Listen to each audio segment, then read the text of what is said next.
నీ అవ్వ అవునానే నీకు బర్రెలు లేవు ఎడ్లు లేవు ఏమి లేవు గడికట్టలు ఎందుకు కుట్టిపించినావు నాతో గడికట్టలు ఎందుకు మోపిస్తున్నావు? ఏం లేదురా, ఇప్పుడు ఖరీఫ్ సీజన్ వస్తుంది, పత్తి పెట్టాలి. పోయినసారి కలుపులకు ఎంత అయినా నీకు తెలుసుగా. 3 సార్లు గడి కల్పించినామే 10, 10, 10, 30 అని 5 సార్లు మందు కొట్టిపించినాం. మొత్తం 35 మంది అయ్యారు. ఒక్కొక్కరికి 400 ఇచ్చినాం. మొత్తం 14,000 అయింది. ఇప్పుడు మనకు 14,000 అయినాయి. అదే మనం ఈ గడ్డి వాడితే 3,500 కథం, 11,500 సేఫ్. గట్టిటనే ఏం లేదురా, మల్చింగ్ వేద్దాం అనుకుంటున్నా. పత్తిలో మొత్తం మనం గడ్డి వరుస్తాం ఇంత హైట్ పత్తి పెరగంగానే. దాని ద్వారా మనం లాభాలు చూసుకున్నట్టయితే ఒకటి మనకు కలుపు సమస్యనే ఉండదు, మనం మందులు కొట్టుడు కానీ కూలీల డబ్బులన్నీ మనం సేఫ్ అవుతాం. రెండోది అంటే భూమిలో మనకు తేమ ఏదైతే ఉందో అది గాల్లోకి కలిసిపోదు, ఎవాపరేషన్ అనేది పోతుంది. అప్పుడు భూమి ఎప్పుడు తేమగా ఉండి మనకు చెట్టుకి ఎండిపోవడం అట్లాంటివి ఉండదు.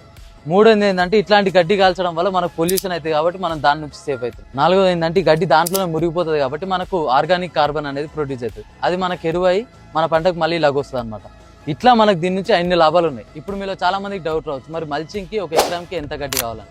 పత్తిలో మల్చింగ్ వేయాలంటే 2.5 టన్నుల గడ్డి మనకు కావాలి. అట్లాగే మనం వరిలో ఒక ఎకరంలో గడ్డికి చూసుకున్నట్టయితే మనకు 80 నుంచి 120 గడ్డి కట్టలు వస్తాయి.